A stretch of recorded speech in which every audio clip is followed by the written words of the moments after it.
Hello, everyone. Art Burns here. I wish you well today, and I hope you're enjoying the day. It is just an absolutely gorgeous spring day out here in Colorado, and I'm so grateful for it. And I hope the weather is nice where you are, both externally and internally. And if it's not externally beautiful like it is here in Colorado, then please know that it's a temporary thing. It's a transient and impermanent thing, and it won't be. You will have gorgeous days to come. We all do, and that's something that we can all kind of remember as we're going through difficult times, whether it's weather or other difficult times like this coronavirus thing that we're dealing with. We can know that it's not going to last forever. And this is a really important thing to remember and to remind ourselves so that we can kind of, take a moment and just really feel that, okay, everything will be okay again. It's very similar to like when you have a really bad cold. Sometimes the tendency is to feel like I'm never going to feel good again. And I feel like I've never felt good in my whole life. But the truth is that that's not true, right? That you will feel good again. It's just a matter of time. It's just a matter of letting these things process. And so if we can take a step back and we can take a deep breath and we can allow ourselves to just be present and be accepting and hold compassion in our hearts through this process, then we will get through it and everything will be okay again. You will find happiness again. You will have joy in your life again. You will have freedoms again. You will live your life again. And that's just the plain truth. So take solace in that and really kind of, again, remind yourself, put your hand on your heart if it helps, and just, remind yourself that it's going to be okay. It really, really does help.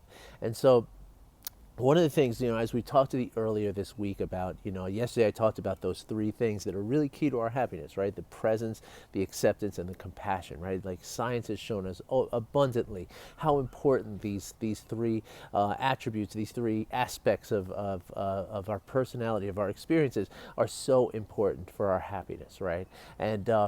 And so I want to talk about again something I talked about earlier in the week, which is how bringing awareness to the tendencies that we have, the programming that we have. As I discussed, we're all in a very early childhood, like the first 7 years of our lives, we program ourselves, or we develop a programming for which kind of builds a prism through which all of our experiences pass, and so bringing awareness to this. And in fact, some of this programming happens even before we're born, even generations before we're born, right?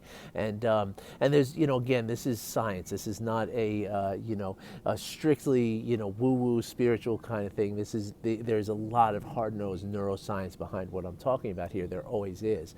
And so one of the things I wanted to talk about, though, today is that how this programming that we have in our mind, right? Oftentimes it includes the tendency to compare ourselves to others. And so today I want to reflect on that a little bit with you and talk about how that is a tendency for many of us, if not most of us, and how it doesn't serve us so well, and it's not necessarily something that you want to be doing, right? Now, of course, we're constantly comparing ourselves to the world around us, kind of getting our bearings, getting our orientation, if you will. And so to a certain degree, yes, we kind of have to do that to a certain degree, right? But when we start looking at other people and we start seeing how, our life doesn't necessarily stack up to theirs, or we see how, they are handling this coronavirus thing better than we are. For instance, if you spend any time on social media, you're going to see various, people doing things, and maybe you're saying to yourself, well, shoot, I'm not doing that. Maybe I should be doing that. What am I doing wrong? Why am I not, getting this right, like they are? And a couple of things about that. I mean, first of all, social media, from a pragmatic standpoint, please remember, you're just seeing slivers of people's lives when you're looking at social media. So that in and of itself is a very important thing to remember, right? But also remember that that what you're doing then when you're comparing yourselves to others, right? It's coming from a place where you're bringing an emotion to that process that is not serving you. Okay, you're bringing emotions of maybe envy, maybe fear, maybe insecurity, maybe jealousy, outright jealousy. Maybe some sort of spite, maybe some sort of regret. And all of these things, right? What they do, this general process in and of itself of comparing yourself to others and delving into these emotions that are involved with that process, right? They're taking taking away, they're contradicting those three big things that are responsible for our happiness, or that create the conditions for our happiness, right? Like when you're doing that, you're not being present, right? Like when you're comparing yourself to others, you generally speaking, you're going to compare some kind of outcome, some kind of future-based outcome, and that alone, right? That's outside of the present moment. So just as soon as you start comparing yourself to others, you're bringing yourself out of that present moment, and therefore you're taking away from your happiness, right? In addition, acceptance, right? That's plain, right? If you're not, accepting where you are in your life, and accepting who you are in your life, and accepting what you're doing in your life as being who you need to be at this moment. Like if you're comparing yourself to another, and you're kind of saying like, well, shoot, I should be doing this, or I shouldn't be doing that, or I need to be better, I need to be, more pretty or more athletic or better shape, or what have you, right? Then you're not accepting, right? And that doesn't mean that you don't want to change some things, right? Like it's fine to want to change things. It's fine to want to get in shape. It's fine to want to lose weight. It's fine to want to get a haircut so you present yourself to the world the way that you want to. There's nothing wrong with any of that, right? But if you don't accept who you are first, then you really can't change those things on the sort of foundational level, And then finally, it's not being compassionate, right? Because if you're obsessed, not obsessed even, it doesn't even have to be to the point of obsession, but if you're focusing your attention on, how you're presenting yourself to the world compared to how someone else is, right? Then what you're doing is you're bringing yourself inside, right? And of course, now sometimes I talk about, bringing ourselves into our body is very important, right? But when we focus our attention back into our bodies in that way, right? We're disrupting the connection that we have to others, right? And this connection is vitally important, okay? Vitally important. It's important to your happiness. It's important to your health. It's important to your physical health, your mental health, your emotional health. It's so important, right? To have this connection to others, right?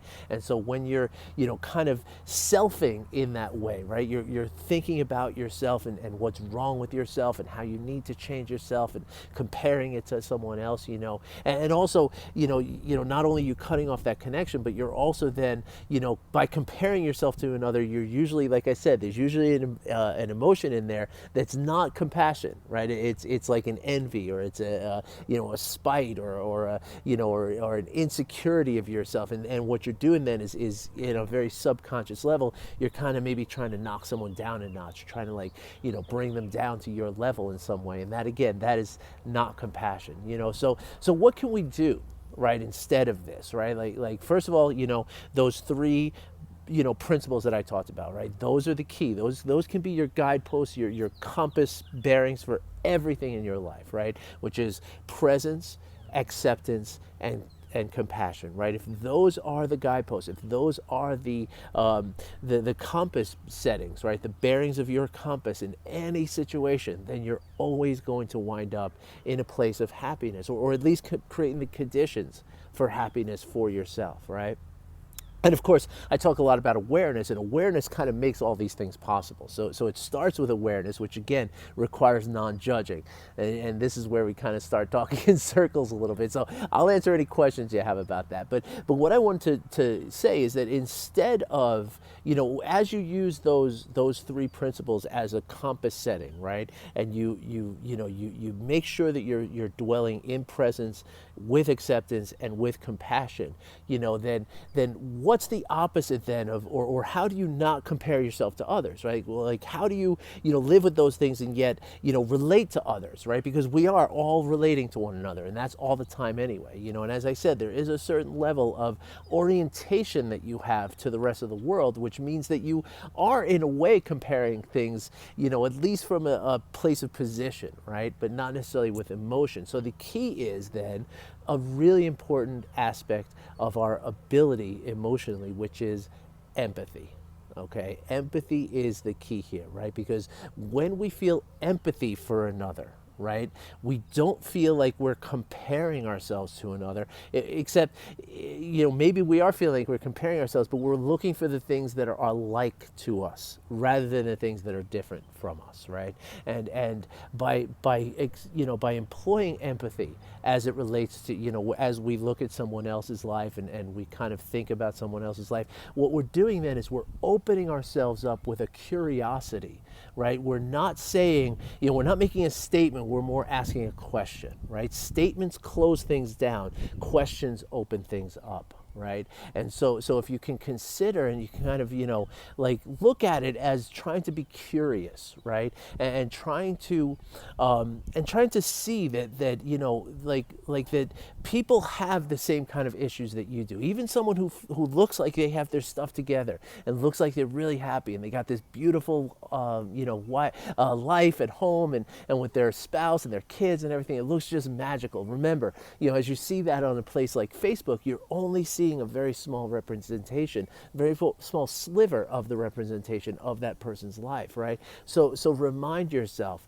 that they probably are a lot more similar to you than they are different, right? And they probably have a lot of the same issues that you have, or at least similar levels of fear, of suffering, of insecurity, of worry, of all these things, right? And once we can do that, guess what? We bring ourselves back into compassion. And that's where we can now reset ourselves into happiness versus, this negative emotion that's going to cause us more suffering than what we're already dealing with.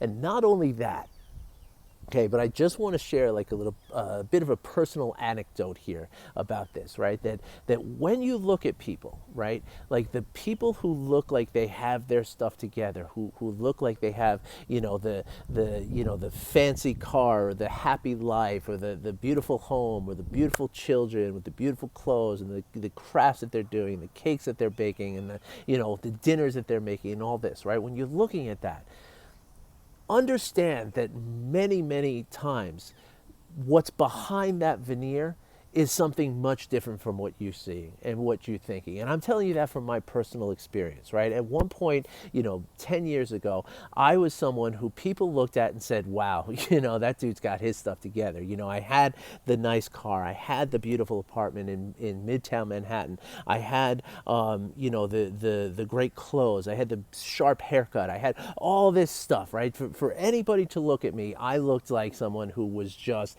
absolutely happy, absolutely living the life, right? Living the dream, as they say, But guess what?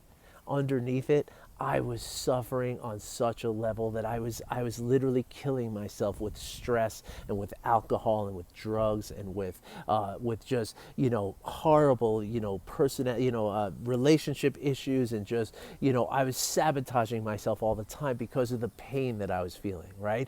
But nobody would have known that.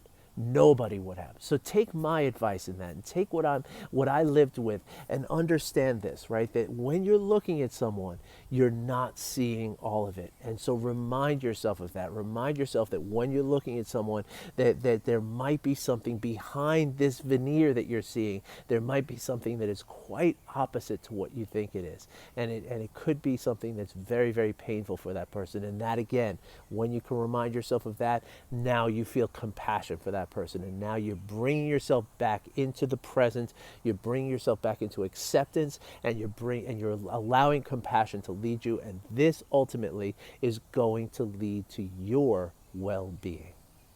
All right, folks, thanks for listening. I hope you enjoyed this talk. Let me know if you have any questions, okay? I'd be more than happy to answer them. And I wish you well, and really, just stay present.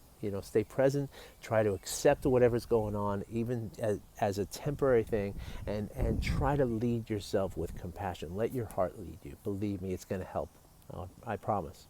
All right, but everybody, thank you very much. Have a great day. I wish you well.